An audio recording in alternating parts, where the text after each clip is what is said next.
ruhoniyatimiz qurib ketadi, bilasizlarmi ukalar? Ba'zida harom yemayapmiz, namozni o'qiyapmiz, qandaydir ruhoniyat yo'q-da.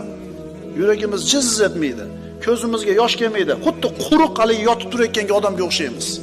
Nechinchi rakatda turganimiz ham esimizga kelmaydi. Namozga tursak, hisob-kitoblar, haqlar, qarzlar keladi, tanish manzarami? Demak, dinning mevasidan foyda ola olmayapmiz ekan, bizdan talab qilinganidek. Agar go'zal xulq egasi bo'lmasak, insofli bo'lmasak, kamtar bo'lmasak, rahimli bo'lmasak, bu dinning mevasidan bahramand bo'la olmaymiz. Namoz o'qiydi, dinda ushagan, lekin qandaydir qalbida xotirjamlik yo'q.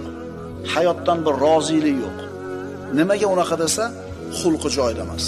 Yana qaytarib aytamiz, agar rahimli bo'lmasak, insofli bo'lmasak, kamtar bo'lmasak, xulqimiz chiroyli bo'lmasa, bu dinning mevasidan biz bahra ola olmaymiz.